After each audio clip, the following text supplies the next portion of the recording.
അപ്പോൾ പൊളിച്ച് വെച്ച കപ്പ നമുക്ക് 4 ഇഞ്ചം വെട്ടിയിടാം. അതെല്ലാം കലിപ്പ് തീർക്കാനുള്ള ആ ഒരു ഓർമ്മയെ നമുക്ക് വെട്ടി അങ്ങോട്ട് ഇടാം. ഇടയ്ക്ക് ഓരോന്നൊക്കെ എടുത്ത് തിന്നുന്നതിന് കുഴപ്പമൊന്നുമില്ല, പക്ഷേ ഭാര്യ കുത്തിന് പിടിക്കല്ല. അതിനുശേഷം ഇതിനെ നല്ല വൃത്തിക്ക് നമുക്ക് കഴുകിയെടുക്കണം. ഇതേത് പറമ്പിൽ കിടന്ന കപ്പയാണോ ദൈവത്തിനറിയാം. ആ പറമ്പിനേക്കാളും കൂടുതൽ ചെളി ഇതിനകത്തുണ്ട്.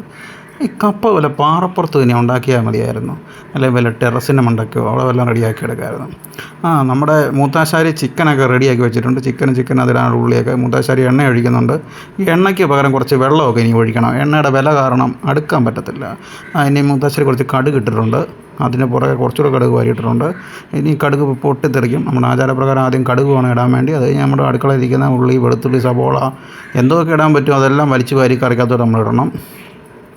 വാരി വലിച്ചിട്ടിട്ടുണ്ട് എല്ലാ സാധനവും കൂടെ. എന്നിട്ട് നല്ല രീതിയിൽ ഇളക്കുക, അല്ലെങ്കിൽ എല്ലാം കരിഞ്ഞു പോകും.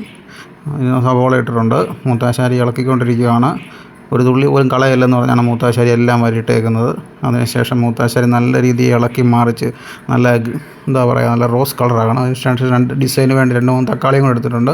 പിന്നെ മസാല എല്ലാം ഇട്ട് ഇളക്കുന്നുണ്ട്. മസാല ഇടുക. മസാല ഒന്ന് മൂത്ത് പോകരുത്. മൂത്ത് പോയിട്ട് എൻ്റെ ചിക്കൻ കറി കൊള്ളത്തില്ലെന്ന് പറയരുത്. അതിനുശേഷം ചിക്കൻ വെതറി ഇടുന്നുണ്ട് മൂത്താശാരി. ചിക്കൻ വെതറി നല്ല സെറ്റപ്പ് ആക്കി വെക്കുന്നുണ്ട്. ഇനി നമുക്കത് അടച്ച് വെച്ച് ഒന്ന് വേവിച്ചെടുക്കാം. ചെറുതീയിൽ വേവിച്ചെടുക്കാം. അതിനുശേഷം കപ്പയുടെ കൂട്ടുകളെല്ലാം റെഡിയാക്കി വെച്ചിട്ടുണ്ട്. അത് നമുക്ക് പൊടിപ്പിച്ച് കപ്പയ്ക്കകത്തിടാം. ചിക്കൻ എന്തായാലും നമുക്ക് തുറന്ന് നോക്കാം. എന്താ അന്തസ്സ്, എന്ത് മണം! സൂപ്പർ ചിക്കൻ കറി. അതിൻ്റെ മണം അടിക്കുമ്പോൾ തന്നെ അപ്പുറത്തെ വീട്ടിലെ പിള്ളേർ ചോദിക്കുന്നുണ്ട് അവിടെ ചിക്കനാണോ എന്ന്. അതിന് നോക്കരുത്, ചിക്കനും നോക്കല്, പാത്രത്തിന് നോക്കല് തന്നെ മൂത്താശാരി ഇളക്കുന്നുണ്ട്. ആ പറഞ്ഞ കലിപ്പ് തീർക്കാൻ വേണ്ടി മൂത്താശാരി കപ്പ എടുത്ത് 2 കുത്ത് നല്ല സുന്ദരം കപ്പ പൊടിഞ്ഞത്.